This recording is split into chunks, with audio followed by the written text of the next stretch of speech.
एबे राज्यर समस्त आउटसोर्सिंग कर्मचारी आसला बड़ खबर। तेज सफाई कर्मचारी को दरमा देवे टालटुल नीति भुवनेश्वर महानगर निगम जहाँकि बीएमसी सफाई कार्यक्रम गुरुत्व प्रभावित होती। तेज साही गलिकंदी अलिया उठेबा एक प्रकार बंद हो जाए। गत दुर्गा पूजा पूर्व जो भाव स्थिति उपजिला एवं काली पूजा पूर्व से भाव स्थिति उपजी।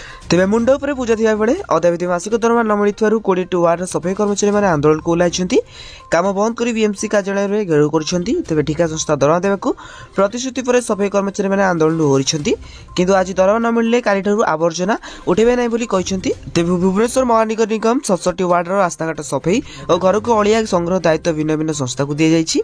किए वार्ड सफा करेंगे एपरिक ठिका संस्था को दायित्व बंटा जापरिक आयरलैंड ठिका संस्था बीएमसी 20 वार्ड रास्ताघाट सफाई दायित्व नहीं प्राय 1000 सफाई कर्मचारी गाड़ी चालक ठिका संस्था अधीन काम कर आयरलैंड अद्यावधि सफाई कर्मचारी अलिया उठा गाड़ी चालक को दरमा देनी जार प्रतिवाद जन आज सफाई कर्मचारी मैंने भुवनेश्वर महानगर निगम मुख्यालय आगे विपक्ष परिदर्शन करने सहित से प्राप्त दावी करते जो आज आयरलैंड नहीं वार्ड को आवर्जना उठी पारि नथिला। तबे आमे जदि देखिबा राज्यर समस्त आउटसोर्सिंग कर्मचारी एभली भाबे शोषण होउछन्ती। तो देखंतु आउटसोर्सिंग महासंघर जीबी सभापति रहे संजय कुमार पटनायक तो से कहउछन्ती कि दीपावली पूर्व जदि आउटसोर्सिंग कर्मचारी को स्थायी नियुक्ति न मिले सेमान को दरमा वृद्धि न करा जाए सेमान को जदि पेंशन न मिले तबे आंदोलन के भली भाबे सरकार देखिबो नियत भाबे आउटसोर्सिंग कर्मचारी माने दीपावली रे आंदोलन को ओलेबार सूचना रहिछि। तबे आउटसोर्सिंग कर्मचारी को स्थायी नियुक्ति आ सेमान को दरमा वृद्धि पई आ जहाबी अपडेट आसीबो आपण माने जाने पई हम चैनल को सब्सक्राइब करंतु आ हो ए वीडियो को देखुछन्ती नियत भाबे निजर मतामत कमेंट बॉक्स रे लिखंतु।